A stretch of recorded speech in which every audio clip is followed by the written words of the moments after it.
nos isentar dessa responsabilidade muitas vezes.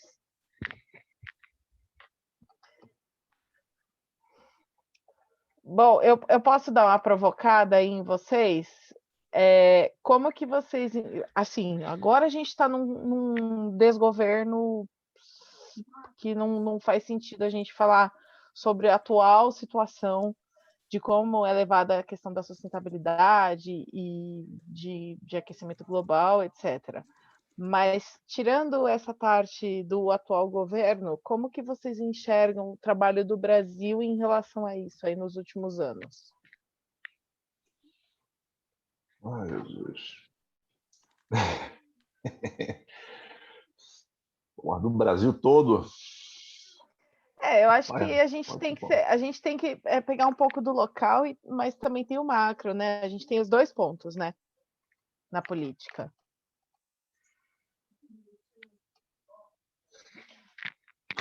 Assim, eu vejo que o Brasil ele se molda, né? O Brasil, de um modo geral, ele se comporta pela conveniência dos interesses econômicos.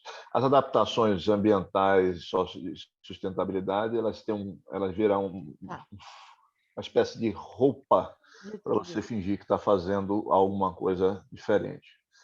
Mas na prática você acaba realizando coisas que, por exemplo, né, tem um mega projeto aqui na região que chama-se Porto Sul. Não sei se vocês já ouviram falar. O Porto Sul é um projeto de implantação de um sistema portuário aqui em Ilhéus, entre Ilhéus e Serra Grande e Uruçuca.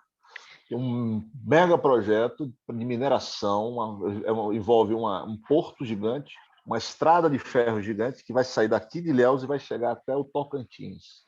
E nesse percurso, todas as minerações, todas as produções agrícolas de grande escala, como lá da soja e de tudo mais, vão ter um belíssimo canal de escoação e produção pelo meio da Bahia inteira. E esse mesmo ferrovia abrirá acesso e viabilidade econômica para várias e várias minas que estão inviáveis ao longo de todo o percurso que segue do leste a oeste, né? Oeste, leste, leste, oeste, que chama de ferrovia leste-oeste. Então é isso. Então, quer dizer, há uma articulação do governo do estado junto com o governo federal, inclusive nesse ponto Rui se afina com Bolsonaro. E aqui no estado há uma briga de mais de 10, 15, ou até 20 anos, mas 15 anos com certeza e 10 com veemência, para que isso não se instale, e tem todo um movimento para que isso aconteça, e a força do capital, a estrutura, o próprio PT e o próprio Bolsonaro, e todo mundo se juntou para que isso aconteça, porque é de interesse deles fazer esse empreendimento acontecer, porque tem muito capital envolvido, a China está envolvida, e outras empresas que têm interesse de fazer com que o seu material seja transportado. Então, ou seja, eu estou dizendo aqui de que, por mais que tenha políticas de sustentabilidade, uma conversa, não sei o que, vamos fazer, licenciamento lá, quando vem um projeto deste tamanho, tudo vai por terra de alguma forma e a coisa acontece de uma forma que agora você abre a licença para acontecer a partir do uso, tem um nome para isso que esqueci agora. É como se fosse o benefício social, interesse social. E aí o interesse social abarca qualquer coisa. Porque, na realidade, é um interesse social disfarçado, travestido de interesse capital.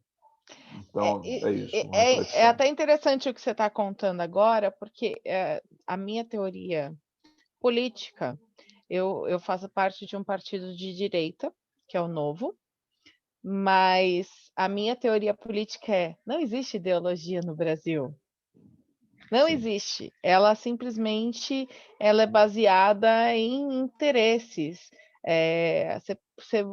Com exceção de alguns pouquíssimos partidos, você pega uma Rede, um PSOL, eu ainda acho que, pelo menos do que eu conheço do meu partido, também segue muito princípios e valores de forma mais veemente, assim, mas são pouquíssimos os partidos que realmente são ideológicos e seguem uma linha.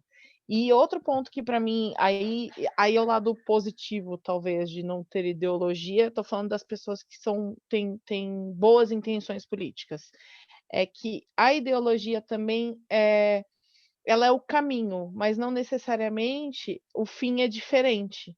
Quem tem boas intenções, políticas, elas, podem utilizar o caminho, mas, um caminho diferente do outro, mas o que as pessoas acabam buscando é que a parte da sustentabilidade seja realmente sustentável, que a população tenha acesso a bons serviços e que a gente não fique degradando cada vez mais o nosso país, as nossas regiões e tal. Então, isso é um pouco do que eu tenho de visão em relação a como funciona a política aqui no Brasil. E o que você está falando aí de exemplo mostra muito isso, que é uma junção PT-Bolsonaro, que você vai falar, nossa, isso é impossível de acontecer. Não, isso acontece constantemente, inclusive. A gente fica com o nariz de palhaço justamente por causa disso, né? E por isso que eu acho que a participação tem que ser cada vez maior para a gente. E uma coisa que eu descobri, né? Eu fui candidata, não fui eleita, é muito difícil ser eleita a vereador, porque é uma coisa muito concorrida e muito comprada mesmo, regionalmente comprada, mas eu descobri que eu tenho voz política sem precisar estar na política. Então, hoje, eu venho buscando fazer algumas coisas, conversando mesmo com o secretário, sentando e falando: "Ó, tem isso aqui, o que que a gente pode fazer?". Tem gente que não dá atenção, porque existe uma questão de ego, mas essa semana, até amanhã, de manhã, não vou poder participar, porque eu vou com uma parceira aí, que no bairro dela tem uma área verde muito, muito boa, que está sendo aos poucos invadida e que poderia se tornar um parque, que se tornaria um lazer, porque é um bairro afastado do centro, então se tornaria um lazer ali, que aí envolve um pouco de cidades inteligentes, que é uma pauta que também eu acho que é importante de ser falada, porque ela agrega benefícios para a população, qualidade de vida, sustentabilidade, então eu gosto bastante de falar sobre cidades inteligentes por causa disso. Então eu descobri que dá para eu fazer meu filho, eu descobri que dá para fazer algumas coisinhas, de pouquinho, de formiguinha mesmo, sabe. Eu não sei o que que vo al se alguém já tentou, o Breno eu tenho certeza que ele já tentou várias coisas. Deixa eu ficar quieto aqui. Posso falar? Porque, Fala. vou dizer, eu falo assim, vou dizer até do lugar de alguém que não quer, já foi convidada para entrar na política institucional várias vezes e não quero, que eu percebo como representante da sociedade civil consigo fazer mais. Consigo pautar e Hoje tem e o que que você situações. faz? Conta pra gente, assim, o que que você e isso é importante, porque, por exemplo, você como, só uma pessoa, você sente que você pode fazer mais. O que que você faz? Não é só uma pessoa, né? Às vezes, e a gente consegue fazer mais como sociedade civil Eu também acho. organizada, né? Então, como sociedade civil organizada, mais ainda porque acaba representando interesses que são entendidos como mais legítimos. Né? Sim. Então, é que eu sou arquiteta e urbanista, sou planejadora urbana, a Luane, na N Suelen deve aguentar mais que minha, porque eu trabalho, eu atuo muito em mobilidade urbana e num projeto de mobilidade a pé. Então, a gente foi só coraçãozinho escutar sempre que a Suzana fala de pedestre, eu fico só coraçãozinho, porque... E ela sempre fala. Então, eu sempre mando no grupo do trabalho, morrendo de amores pela Suzana Campos. Mais ainda do que já tinha antes de prestar atenção nisso. Mas, assim, dá para, por iniciativa simples, por exemplo, já conseguir incluir uma discussão mais qualificada sobre infraestrutura para pedestre no plano de mobilidade urbana, que da onde eu estou aqui em Ribeirão Preto, que não é uma cidade pequena, né? Não. E num plano que originalmente não falava na revisão de um plano que não falava nada de calçada ou de pedestre, né? Na discussão da revisão começaram a falar, não foi por minha causa, mas deu para incluir isso, né? Deu para despertar para A gente depois pode conversar, tá, poder. porque aqui em Guarulhos é um problemaço. É um super... assim, agora a discussão, a gente está tentando entrar justamente com essas pautas, né, e consegue entrar, por exemplo, a gente junto com a sociedade, aqui foi por um mandato de vereador, mas como tinha a sociedade civil envolvida, conseguimos aprovar uma política para a primeira infância no município. Né? Então, que ficou patinando com a questão do plano, é o único, assim, aqui é o município que não tem um plano de educação, plano municipal de educação aprovado, é o único do estado.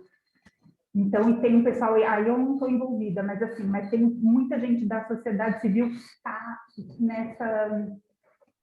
nessa discussão faz bastante tempo, sabe? Eu acredito que essas pautas, a gente conseguiu abrir uma avenida, né, como sociedade, nos termos da Paulista, e conseguimos, e juntamos 12 mil pessoas numa... Então, para mostrar como é importante, assim, que se você dá espaço de cultura e lazer que não seja confinado, né, e traz artistas da produção local, né, acaba estimulando outros pontos que não só saúde, né, acaba estimulando saúde, esporte, economia, cultura. Então, assim, tem esses pontos que eu consigo me lembrar agora, mas eu acredito muito em sociedade civil organizada, trabalhando junto. E também acredito muito no trabalho de negócio de impacto, junto com governos, para conseguir pautar esses temas que trazem mais um pouco de... Eles têm restrição em discutir Sim. abertamente, colocar meta como questão de clima, né? Geralmente tem políticas de clima que não tem meta nenhuma, que tem um monte de texto bonito, mas que não tem compromisso prático nenhum. Então... É o que eu falo, talvez se começassem por coisas menores, funcionaria sempre melhor, né? Tanto a sociedade civil pegar e falar, não, peraí, essa praça aqui não tá legal, o que ela pode melhorar? Então vamos batalhar para melhorar essa praça, e dessa praça vamos melhorar essa rua, e assim vai indo, né? Vai trazendo novas alternativas. Até o que você está falando aí a Rebeca Andrade ganhou a prata, né, na ginástica, e ela é de Guarulhos. Bairrista eu, nada. E não, mas na verdade o que eu estava falando, porque assim, eu sou bem grandona, tá? Eu tenho 1,74, mas eu fui ginasta na época da escola. Só que com o meu tamanhão assim não deu muito certo, não rolou continuar sendo ginasta. E eu lembro de ir, eu tenho isso na minha memória. Eu fui uma vez na prefeitura na área que a prefeitura tinha de ginástica olímpica para treinar, e era uma estrutura sensacional. E que, de repente, foi sendo sucateada. Ainda é bom, mas o esporte aqui em Guarulhos sempre foi muito forte e perdeu-se muito. Então, a gente vê que, de repente, se a sociedade civil tivesse se unido, atletas daqui da região tivessem se unido junto com a população e cobrado mais isso, a gente teria conseguido conquistar mais espaços e, inclusive, trazer essa expansão, que aí traz mais qualidade de vida para pessoas que moram mais afastadas, né? Que eu acho que isso também envolve a sustentabilidade, envolve o clima, porque a pessoa não tem que fazer nenhum deslocamento de veículo que vai emitir carbono nem nada. Então, quando a gente começa a pegar os pequenos problemas urbanos da cidade, a gente vê que envolve completamente a questão do aquecimento global, né? Só falar uma coisa que eu acabei olhando, por causa do trabalho, eu acabei olhando para isso nos planos de governo que ganharam, dos planos de governo dos candidatos que ganharam a eleição municipal, né, nas 50 cidades da nossa rede, e alguns falam, não todos, comecei a prestar atenção nessa distribuição mesmo dos serviços, né, e é interessante, é sintomático, porque muitos municípios pensam em distribuir serviços de educação voltada ao trabalho, né, para áreas mais periféricas. Isso me faz meu coração sangrar, como se quem está na periferia não tem, a gente fala direito à cidade, né? Não tem direito à cidade quando você fala de uma atividade cultural, de lazer, de esporte, né? É só atividade de formação voltada à qualificação para trabalho. Uhum. Pode ser uma formação voltada a um tema que a pessoa quer aprender porque ela gosta. Acho que isso entra no ponto, assim, a necessidade que você tem de andar, de atravessar a cidade, ou de ir até o centro, né, e pegar um caminho que é mais congestionado, assim, mudar a sua vida, porque você quer ter acesso a algo que é básico para você, né, e todo mundo não poder ter escolha. Eu acho E aí, por outro lado, também a pessoa tá lá no bairro dela, chega o final de semana, ela também não tem absolutamente nada para fazer.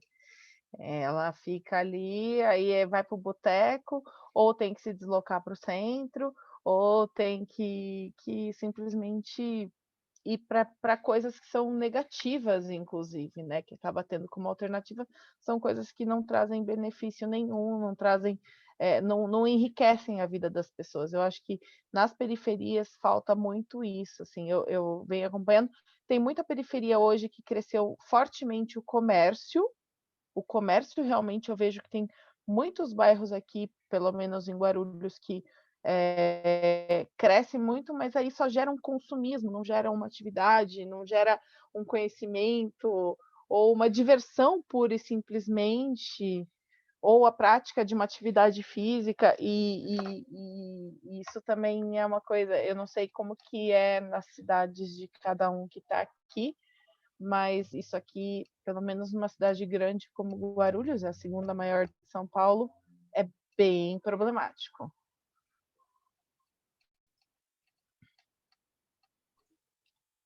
Fazer aqui um comentário. Eu tenho muito essa, quer dizer, na verdade, eu ajudei, inclusive, a fundar a rede aqui no estado da Bahia. O cara que é o presidente da rede aqui no estado é meu amigo. E só que eu não entrei na rede. Eu apoio a rede. E a gente foi para o colégio, foi para a universidade, foi para a rua, falou da barra, pegar assinatura, aquela zoa toda. E fizemos esse trabalho. Mas o que eu estou dizendo é assim, eu sinto uma falta muito grande na nossa sociedade de fazer uma formação de cidadãos nas escolas. Eu acho que é fazer um trabalho de cidadania, para a pessoa entender que ele é um sujeito dentro de uma sociedade que tem direitos e deveres e que ele precisa agir. Eu acho que um dos maiores problemas do Brasil é a falta das pessoas compreenderem que cada indivíduo é um ator político e a ação individual de cada um influencia absolutamente no destino das coisas. E que cada vereador só faz o que faz do jeito que faz, cada prefeito só faz o que faz do jeito que faz, porque nós somos passivos a eles, porque eles são passivos a eles. Porque aí você cria uma relação que eu estou no interior da Bahia, aqui no interior da Bahia, onde eu estou, e é como se fosse assim o antro desse modelo político grotesco, mais grotesco que existe. É uma relação onde o político é do coronelismo. Aqui é clássico. Aqui também, viu? Aqui também. Aqui é grande, mas é assim. Aqui é porque aqui só muda endereço. Muda endereço. Mas real, a coisa aqui juro por Deus, é feio muito, aqui, viu? É feio também. Feio de morte e tudo. Aqui também, é desse jeito. Então, você tem essa condição. E eu sempre fui essa pessoa que eu sempre gostei de questionar, de querer resolver coisas. Entendeu? Eu não consigo chegar num lugar e não fazer nada. Tipo, se eu não consigo ver uma coisa acontecendo errada e não me envolver, esse é um problema que eu tenho. É um inconformismo, né? Para você ter noção, eu sou presidente da associação de moradores, sou diretor de outra associação, sou sarau, ou seja, eu me envolvo com... Pepino começa, me envolvo, daqui a pouco, quando eu vejo, já estou no meio da história. Por exemplo, quer dizer, um fator, quer ver uma ação política que resolveu um problema do Brasil e que só a sociedade civil resolveu a história, que depois que veio o governo para poder fazer alguma coisa, o problema do óleo no litoral. Tá certo? Então, isso daí eu vivi. Isso daqui, pessoalmente aqui. O que aconteceu? A gente tinha o quê? Um problema do óleo. Quem é que ia fazer alguma coisa? Ninguém. Estava chegando. Ninguém ia fazer. Aí o que a gente fez? A gente fez uma colisão, juntou todas as ONGs de Serra Grande, todas as ONGs, a prefeitura, fizemos um comitê de crise, montamos numa casa um comitê de crise. Aí a Taboa é uma entidade séria, criou uma conta específica para poder as pessoas que pudessem apoiar com recurso chegassem e botassem dinheiro na conta dela. A gente montou uma estrutura. E a estrutura que a gente montou foi tão bem feita no processo que o corta-fogo lá, aquela equipe do IBAMA de especialista em crise, veio para ficar na base da gente aqui. O pessoal do meio ambiente de Salvador, da SEMA e do INEMA, veio se instalar no lugar onde a gente fez a base aqui. Ou seja, a gente criou uma situação que virou um QG de gestão da crise aqui no litoral. Então, acabou que a gente fez um trabalho muito legal. Parabéns. Entendeu? Então, é isso o que eu quero trazer, é uma ação civil das pessoas. Ou seja, a pessoa começou a limpar a praia. Quem é que estava limpando a praia? Os moradores, eram as pessoas do lugar. A gente aí criou as condições para isso. Então, o que é que precisa fazer? Pô, precisa de fazer ponto de coleta. Vai na praia, cria, providencia material, papapá, ponto de coleta. Porra, o negócio é tóxico, precisa de máscara. Bora, como é que faz? Máscara, luva, roupa, não sei o quê, papapá. Porra, mas acumulou na praia, vai para onde? Porra, tem que criar uma estação de transbordo, porque depois o SEMA vai buscar essa bagaceira para levar para uma indústria que vai queimar. Pronto, monta uma estação de transbordo, chama o arquiteto, faz o projeto, pega não sei o quê, pera. Ou seja, a gente fez uma coisa. Se não fosse a sociedade civil e a população envolvida, não tinha solução. Se fosse esperar o governo federal, tá certo? Se fosse esperar alguém fazer, o vereador tomar uma solução. Você sabe quantos vereadores apareceram lá no QG para fazer alguma coisa? Nenhum. Sabe quantos vereadores foram limpar na praia o óleo, pegar e botar no pote no água do óleo? Nenhum. Tá certo? Aparecia quando aparecia uma câmera. Quando apareceu a câmera, aí você via lá um monte de vereador. Você até se melar a cara, a camisa. Eu estava aqui limpando a praia. Aí o cara pegou um balde, assim, botou no negócio e desapareceu depois. Então, ou seja, eu acho que se as pessoas compreendessem o papel político e cidadão, é a força que tem, porra, bicho, a gente estava em outro Brasil. Entendeu? É isso. Esse é o desafio, né, Breno?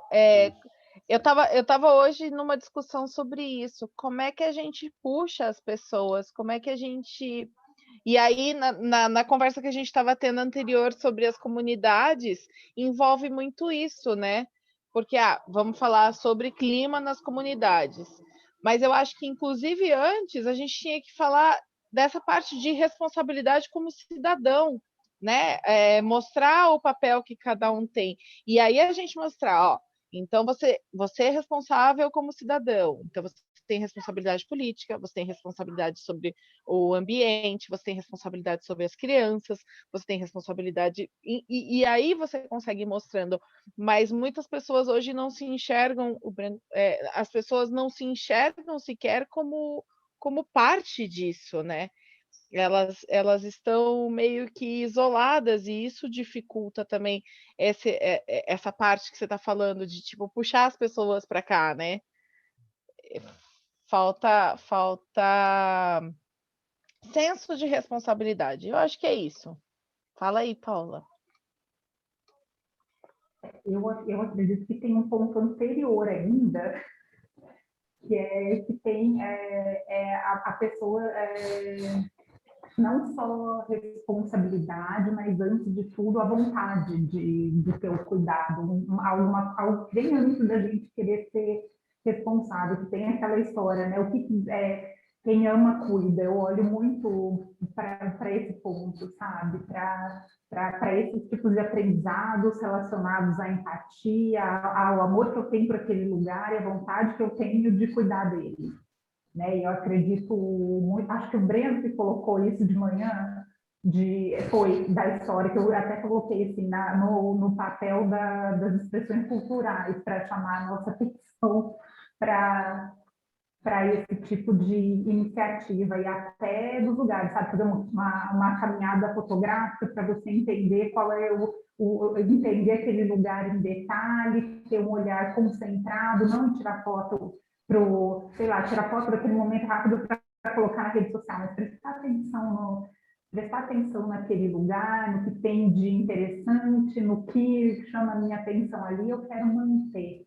Sabe, acho que esse dado da cidadania precisa muito ser ser resgatado para a gente ter vontade de atuar pela cidade para manter aquilo ou para melhorar, né? Entender a vocação do lugar, entender que é aquilo mesmo e melhorar aquilo como sociedade civil, que aí é entendida como, né, quem tem um papel legítimo, né?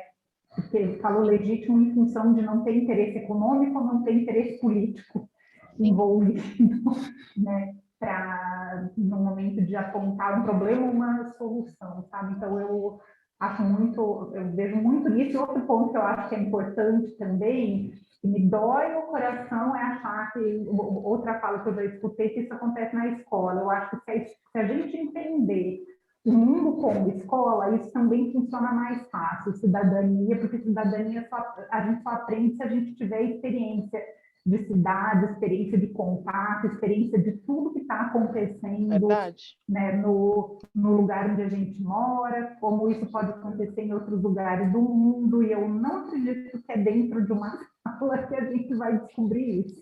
Também não. Isso. Eu acho, você sabe uma coisa que eu acho? Eu acho uma coisa que eu tinha vontade de fazer. Era de assim, a gente tem na escola um núcleo para poder a gente tratar de problemas da comunidade. Pegar o Conselho de Turismo, levar para discutir as coisas lá. Por exemplo, lá em Serra Grande, o Conselho de Turismo ia morrer na mudança de gestão.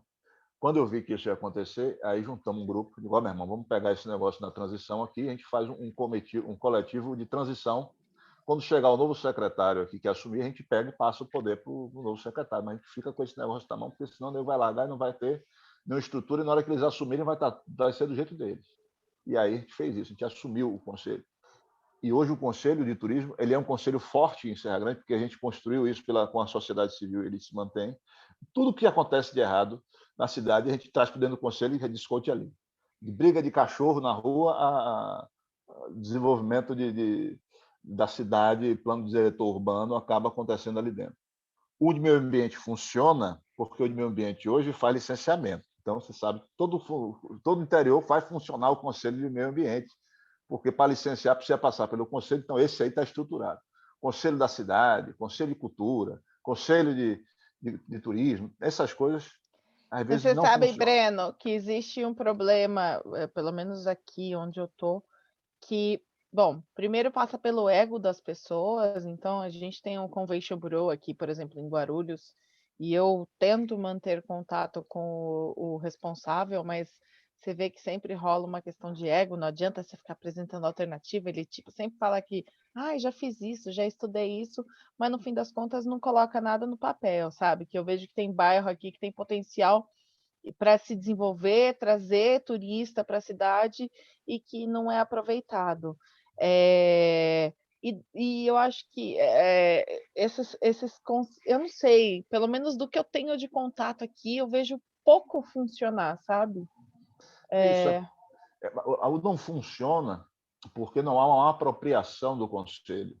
Porque o que acontece é que as pessoas precisam, o conselho é tripartite.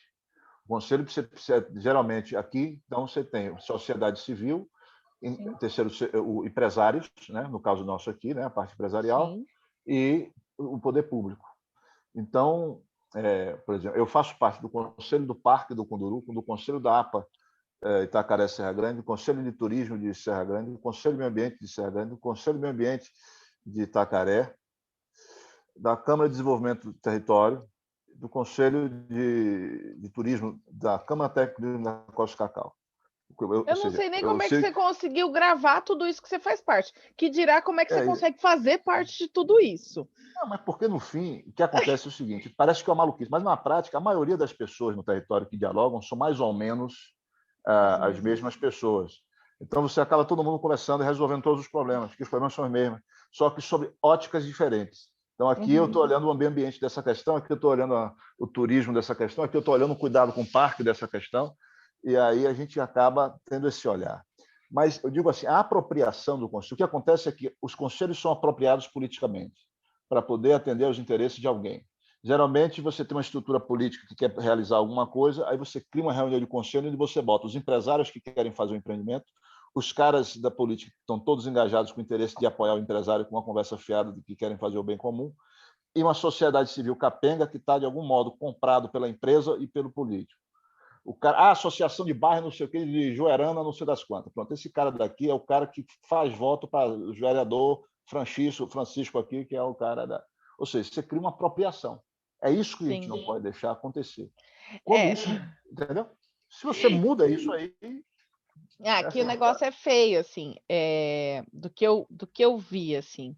Um dia eu estava numa favela aqui, perto da região ali de Cumbica, onde fica o aeroporto, só que do outro lado. Aí um cara lá, que era meio doidão, ele chegou na casa da mãe dele e falou assim pra gente: que o vereador tal, que era pastor, deu R$ 100 para cada um lá para poder usar no bar e na boca, para poder ganhar voto. Aí um outro dia eu estava num outro lugar, cesta básica. E aí você vai sucateando o voto, será que esse seria o termo? Esse aí é um investimento, pô. Ele dá R$ 100, o cara vai para a boca, fica lenhado, depois aí ele se arrepende, assiste na televisão aquele momento de arrependimento, volta para a igreja e dá para ele 1.000.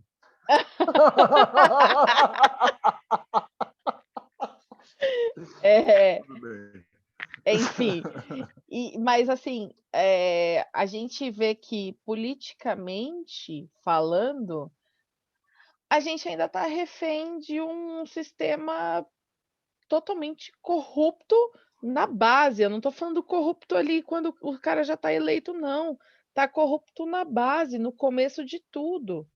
Então, como é que eu vou mudar qual que é o caminho para mudar essa realidade aqui, para a pessoa entender, como a Paula falou, né, a responsabilidade dele como parte de tudo isso e falar, peraí, mas eu estou nessa vida ruim, sem as coisas que...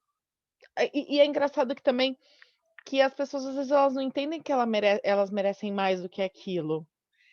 Outro dia, e é uma pessoa muito inteligente que me ajuda, inclusive, na parte das doações de cesta básica, coordenar lá dentro de uma das comunidades, e ela é uma menina muito inteligente e que, enfim, tem 3 filhos, então é aquela vida, assim, mas ela virou e falou assim, que eu prefiro ser pobre do que uma vida assim, assim, assado.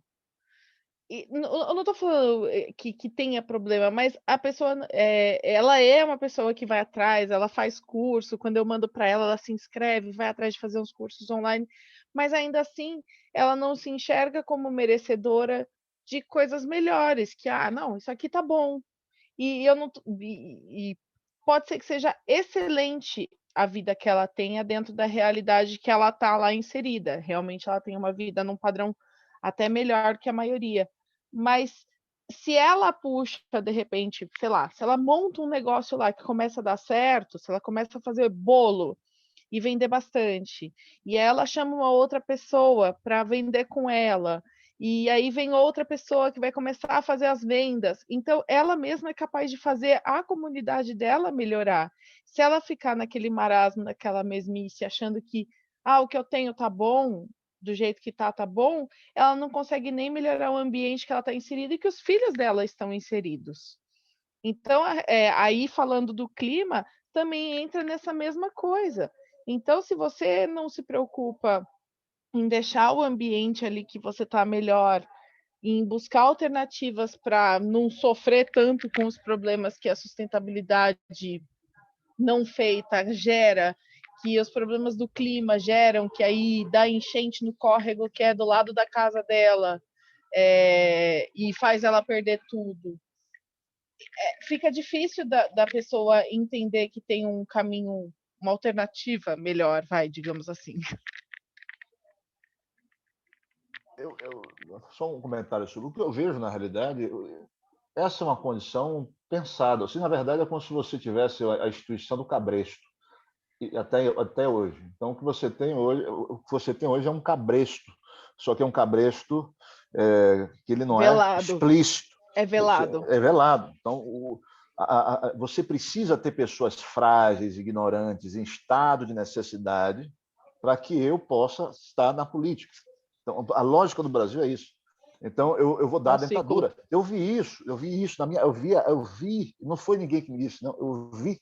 Eu morei aqui numa cidade chama Ituberá, na campanha política, foi um fato assim importante.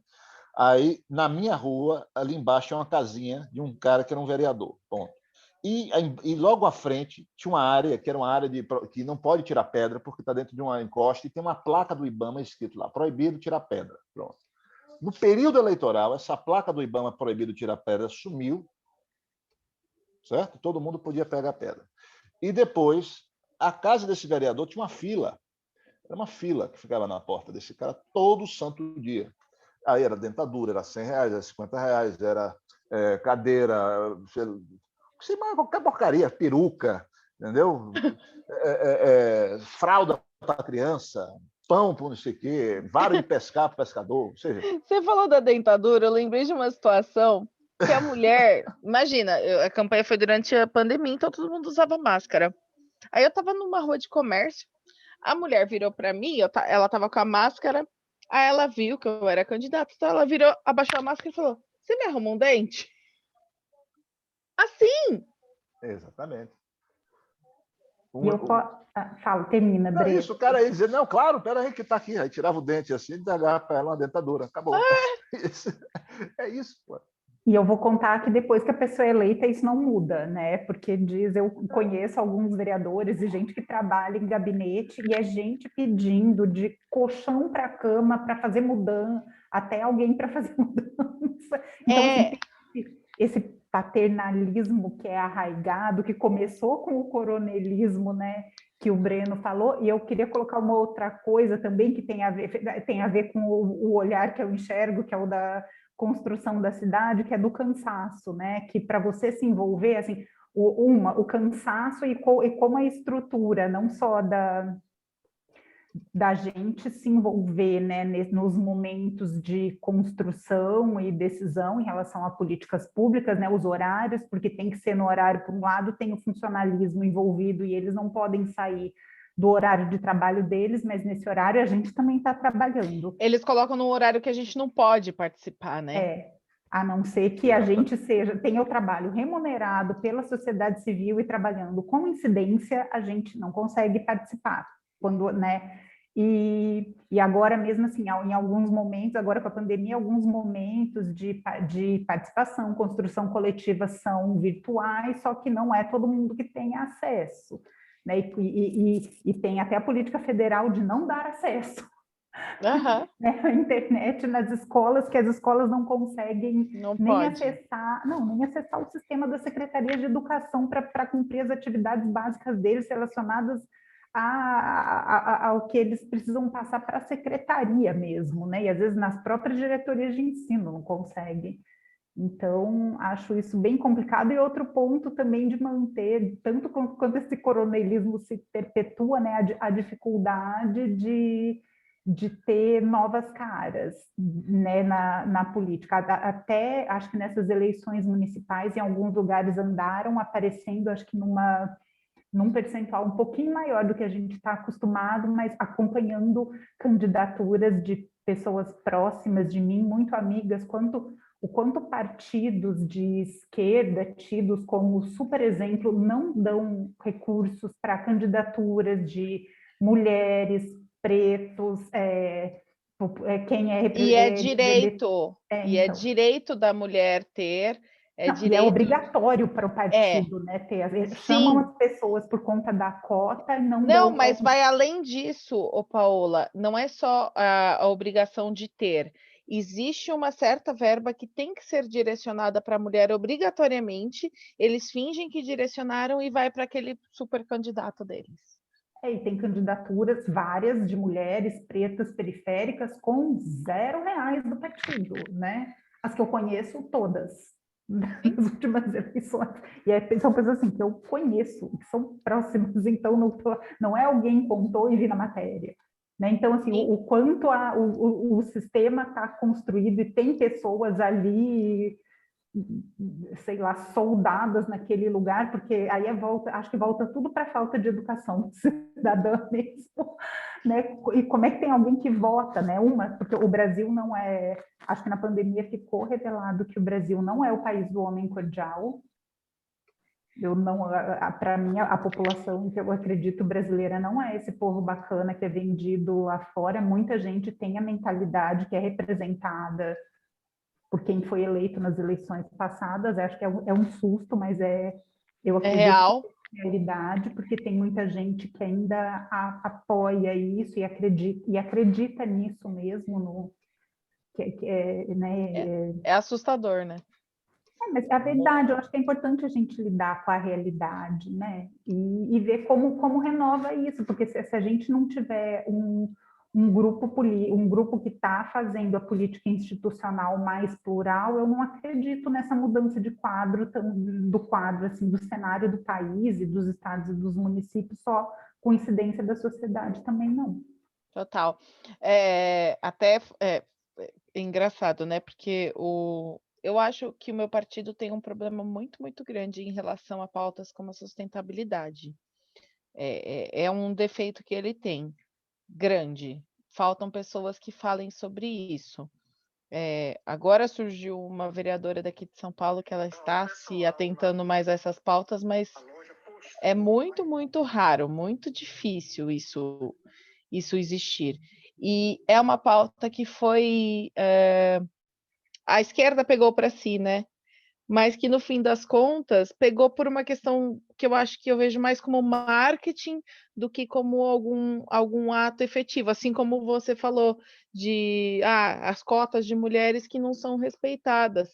Então, eu acho que por isso que dentro do que você está falando, né, de que a sociedade civil tem que ter uma participação cada vez maior.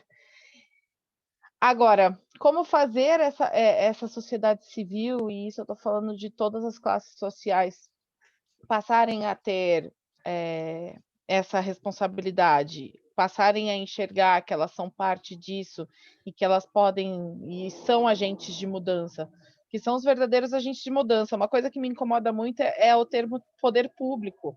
A gente não é serviço público.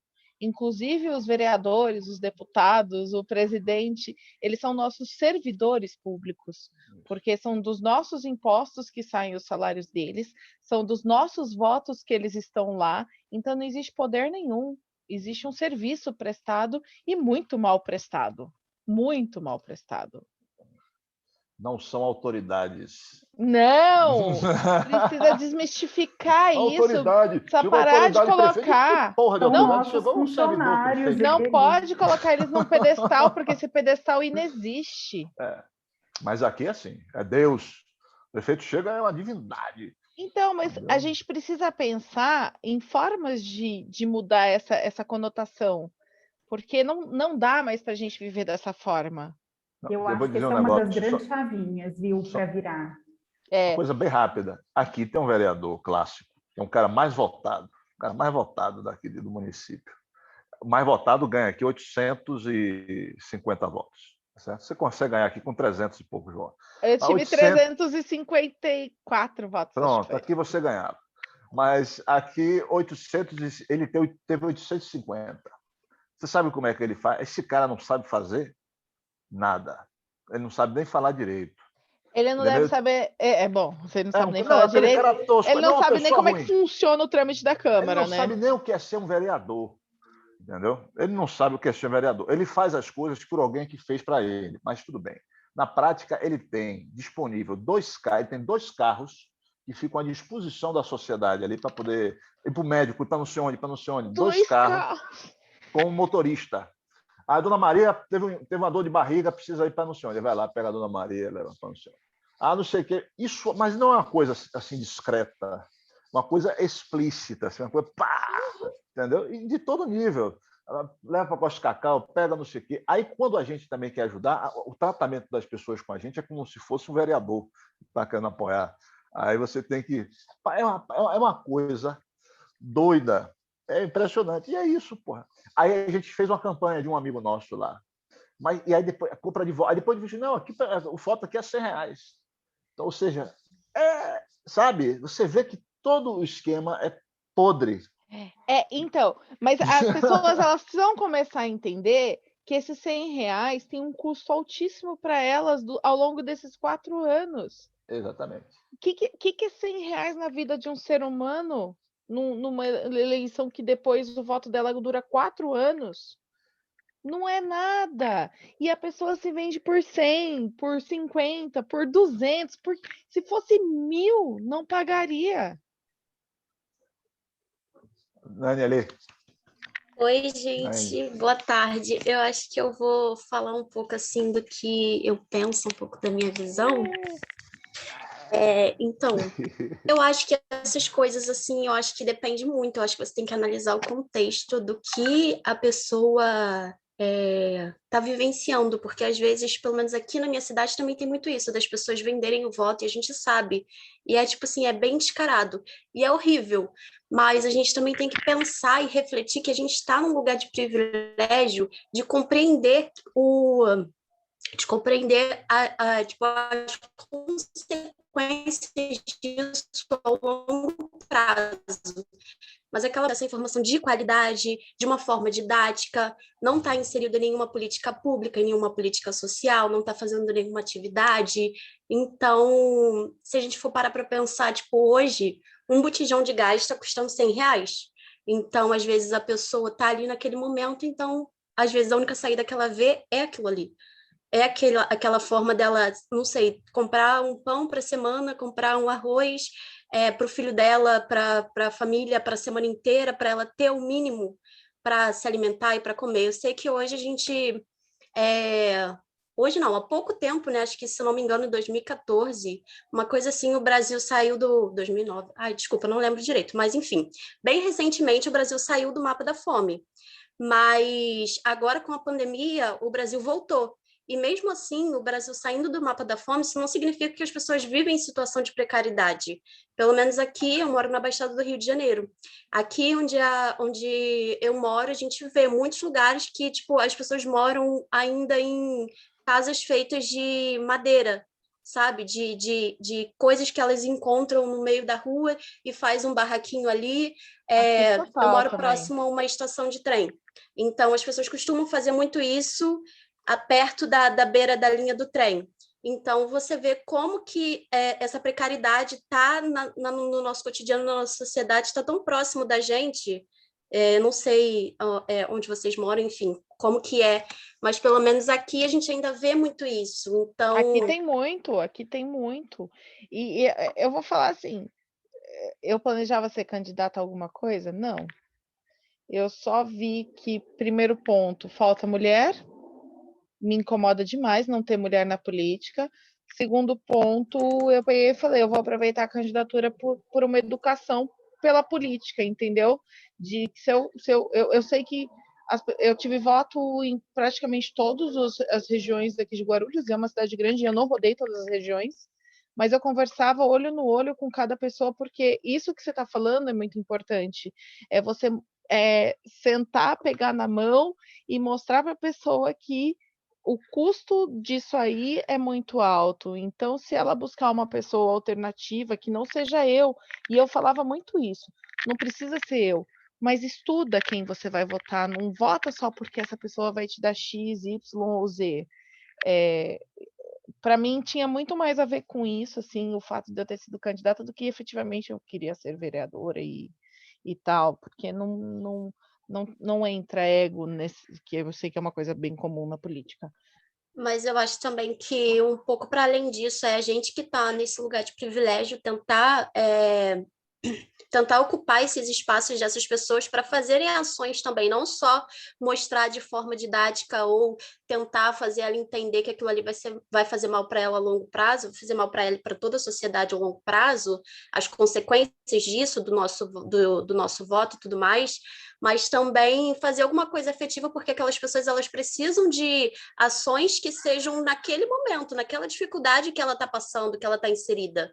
Entendeu? Então, eu acho que vai muito para além da fala, do diálogo, eu acho que é também para ação, sabe? O que a gente pode fazer efetivamente para, sei lá, para as famílias que estão passando necessidade? Pelo menos agora na pandemia a gente teve realmente muitas ações, tipo, voltada para arrecadar alimentação, para levar para essas pessoas que estão em situação de vulnerabilidade, enfim. Mas pensar também nisso no nosso cotidiano, porque chegar e cobrar o voto da pessoa e tipo, a gente está vivenciando isso por culpa sua, porque você votou nessa pessoa, porque você não teve conhecimento sobre isso, às vezes não, às vezes é uma questão assim realmente de, sei lá, de desespero, de tipo, sei lá, aqui no meu bairro, na minha cidade também, eu já vi essa história da dentadura, das pessoas não terem acesso, tipo, a dentista, cara, é uma coisa super básica, as pessoas não têm acesso à saúde, então eu acho que, assim, qualquer oportunidade que elas veem, infelizmente, que não deveria, acaba acontecendo isso, mas também da gente, sei lá, tentar buscar uma melhoria no lugar que a gente está inserido.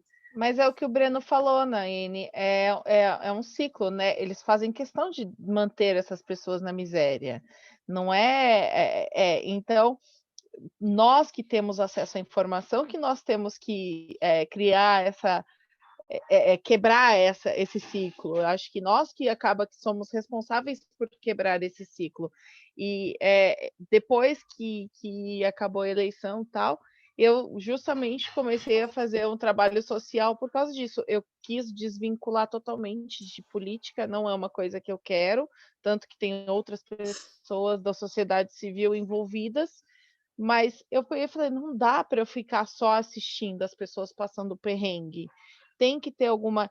E aí também entra um outro ponto, que a gente hoje está doando cesta básica, é o básico do que eles precisam. Só que a gente precisa também trazer autonomia para eles. Então a gente está buscando hoje formas alternativas, recursos, espaços, talvez criar uma ONG, porque a gente não conseguiu fazer parceria com alguns outros lugares, mas a gente quer criar uma forma dessas pessoas terem autonomia de fazer as coisas por elas mesmas. Então, a cesta hoje está sendo muito bem-vinda, mas de alguma forma, para a gente construir esse caminho deles terem consciência do voto deles terem consciência da responsabilidade deles em relação ao clima, à sustentabilidade, a como eles podem gerar a renda deles próprios, a gente tem que começar aí, talvez, por esse basicão aí, que é a cesta básica, por isso que eu sou totalmente a favor do Bolsa Família, por exemplo. Só que o Bolsa Família ele tem que ter um começo, meio e fim. Não no sentido de, não, acabou, mas ele tem que ter uma construção do que vai ser feito, qual que é o próximo passo para essa pessoa sair do Bolsa Família. E acabou. Sim, sim, concordo. É o ciclo da necessidade. E é muito cômodo isso, né? Veja, R$100 às Pro vezes político, a pessoa... eu tô falando. Não, veja uma pessoa dessa, R$100 às vezes é um dinheiro que a pessoa não ganha numa semana. A pessoa não ganha num dia, porra. R$100, veja, porra, dinheiro pra caramba para uma pessoa Eu num estado de conheço necessidade. tem uma moça que ela faz um trabalho social aqui, que ela... sabe esses varais de calcinha? Ela coloca mulheres que as mulheres podem levar para casa e fazer as montagens em casa. Então, elas conseguem estar com os filhos, elas ganham de 150 a R$600 por mês para fazer isso. Mas é o que vai dar o gás, é o que vai dar o arroz, o feijão. Então, é essencial, mas é muito pouco também ao mesmo tempo. Dá para ser mais, né? Isso. Precisa... Você dá o peixe, né? Na prática, você dá o peixe, mas não ensina a pescar. Para poder deixar o cara sempre dependendo do... Isso. É bom que o Zoom tira todo mundo. Continua, né? Na próxima sala. E aí a gente começa de novo. Flavinha, seja super bem-vinda. Olá. Bom ter você Tati para todos.